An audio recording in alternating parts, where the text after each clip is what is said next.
Dr. Salim sir, Shri Rashekaran, Shri Upadhyaya, Srimati Vijaya Vanita, and dignitaries of the dais as well as my esteemed friends, ladies and gentlemen. Good morning to you all. I just wanted to take up the note where our chief guest Salim sir said. So when the agricultural revolution took place and then industrial revolution and then the digital this revolution. So those days people struggled a lot for getting the basic needs, which today we're in a very much comfortable zone. So but what had happened drastically is that those days people used to struggle a lot physically, a lot of stress on the physical. So today is all mental stress. I think that's a huge differences. If the physical stress is there, I think it's good for body. But if it's a mental stress, I think it's going to devastate our health. So with that key, I would like to take up my points. As we are living in the connected world today, and we are actually even when we're talking about a lot of, you talked about the hermit out of his shell. The moment you're out, you know what happens. So digitization, I think good that you put up theme digitization. Digitization is the first time before you're going to be digitalization. And I think you all agree that, especially in the government sectors, a lot of digitization is yet to be taking place. So when we talk about digitization, so it has to go in a much rampant way to make it digitalization, so as to give back to the society in a connected, much more connected and much more meaningful way of delivering the services of the government to the citizens, including the last mile beneficiaries, a citizen who is actually living in the remote corners. When you talk about the connectivity, so just I wanted to give some kind of a background about how digital era has actually took place, especially in Karnataka, having worked almost like 20 years. So in one or other way connected. So Karnataka government took up a kind of first thing is before going to be digitization. So they identified the key sectors of the economy, which is the bhumi, the transformation of the land for digitization of that. So the first project took up, and in fact, the bhumi project won national awards as well. That's the first thing. Second has come to the treasuries, computerization of the treasuries in Karnataka state, and then the commercial taxes. Those times it was a VAT, today is a GST. So the third one was took up that digitization of the commercial taxes. The fourth one was the Kaveri, basically for digitization of the land records for property registration. And the fifth one was tendering. So any public tendering, so government tendering, so anybody can participate through procurement, which was the first. This is the first fundamental digital digitalization took place in the government of Karnataka. So much ahead of the some of the transformations which we are witnessing even in the on the scale, especially on the UPI segment in the government of India.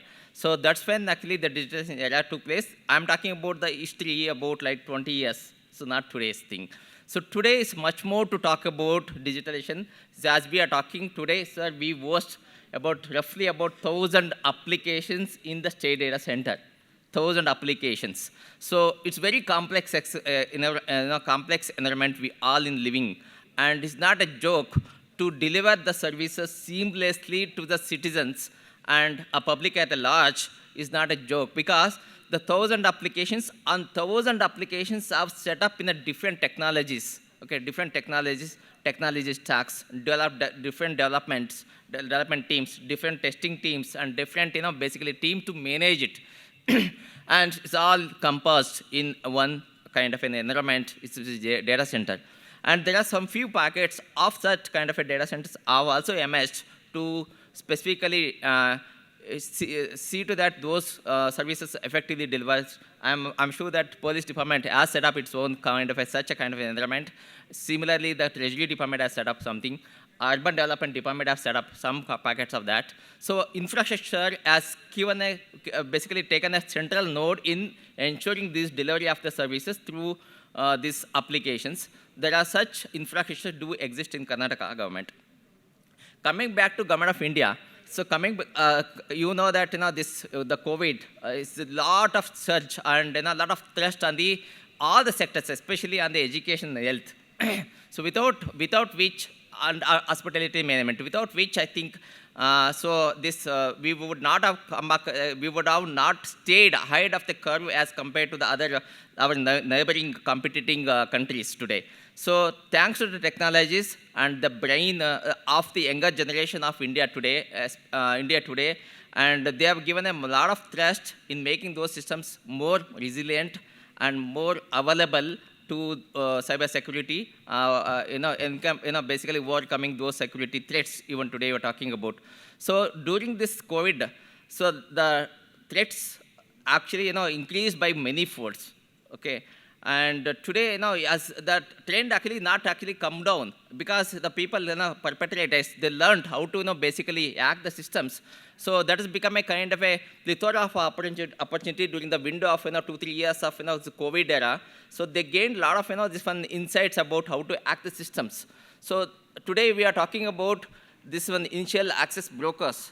They broke the systems, means I will attack the systems, I'll get the privileges, and I'll sell those privileges to someone else who wanted to basically break the other systems. So that's what actually today we're talking about in the dark web, deep web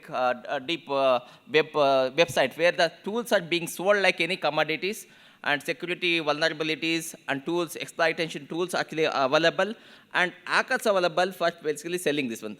Today, ransomware as a service is actually being rendered.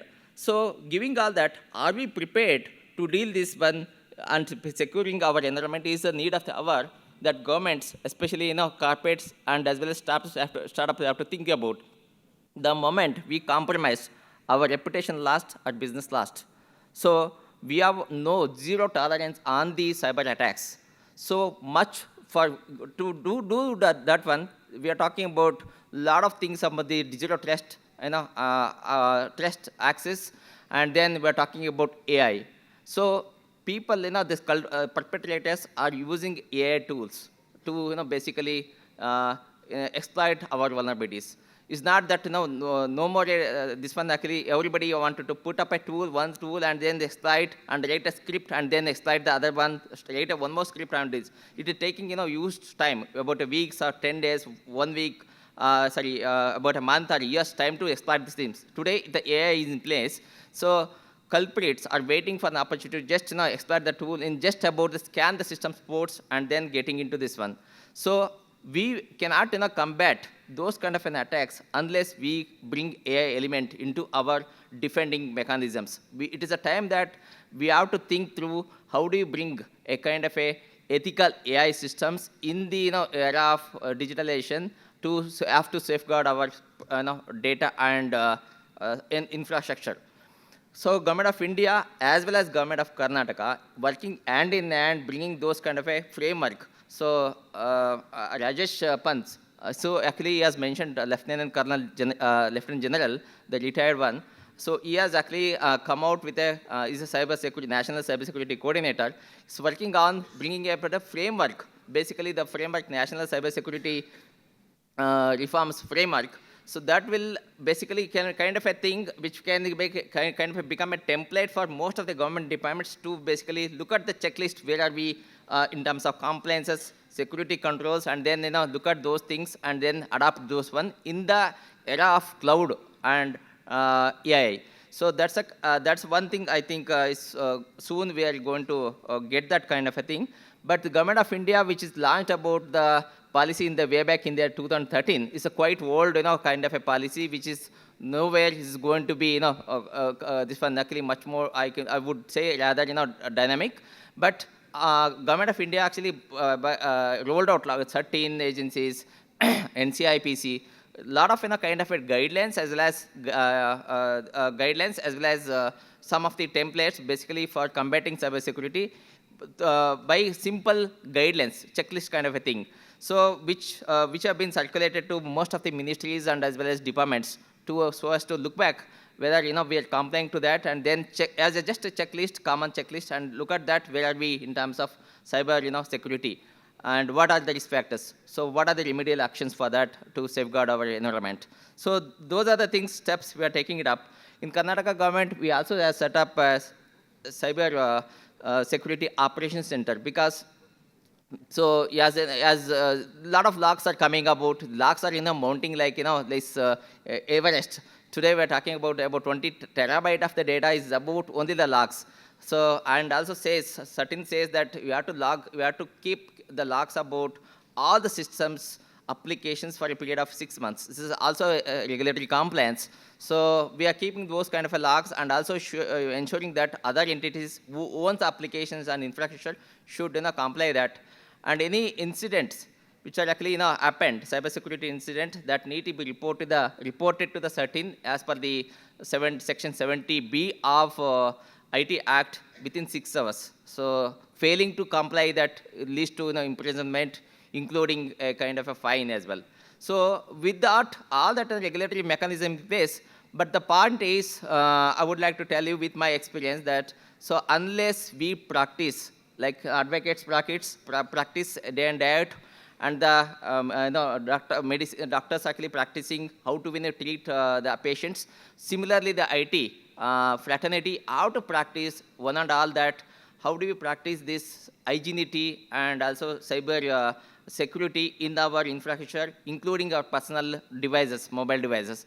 Unless we practice that, unless we have hygienity practices, we are going to give a much more opportunity for cyber crooks to navigate the systems and take out vital informations and the data of the individuals as well as the governments. We are seeing that in the recent development, which is not a good development, because there is a mistrust between the geopolitical angles. We can see in this Ukraine-Russia war, and there are some lot of tensions between the cross-border, basically sharing countries. Okay, name a lot of countries were sharing. I don't know. They're all not friendly kind of a countries because of whatsoever reason. So the moment you have a tense between the borders, next the very immediate thing is how do we destabilize the environment by with one weapon which is just I can trigger that thing so and collapse the complete economy and the society of that to the largest way by just embedding one malware into that and make the systems basically turn down immediately. So that's a kind of a warfare which is actually happening. So which is not a good sign. So but are we prepared to deal that kind of a things? Because the countries tensions between the countries are increasing, and a lot of mistrusts between the countries geopolitically. So with this kind of a development, does our India is prepared to deal that kind of a threats, and as an entity or individual are we prepared to deal that? Because today our money is all residing in numbers in the banks. Okay, so it's all the number game again. So it's all bits and bytes. So anybody can make it 0 or 1s, that what happens next. So in this era of digitalization, it is our best thing is best of the brains that it's a time that we should not be working in silos. We have to join our hands to combat these kind of things. We are the best in the brains. It's the time that we have to work hand in hand. ISACA has launched a lot of such programs. I'm actually grateful to them that the few of the courses are really amazing courses. The moment any youngster is actually getting trained, so they have to basically come to kind of a platform to discuss among ourselves how do we make the systems much more resilient. So a lot of opportunities within the government as well as corporate sector for cybersecurity professionals. As I am talking as a CISO, I am actually, I need to build a team of CISO team. I'm sorry to say that I don't have a multi-skilled talented team within me. I'm looking for the people. I interview about hundreds of people, but end up in getting only one, which is not a good sign as far as the cybersecurity is required.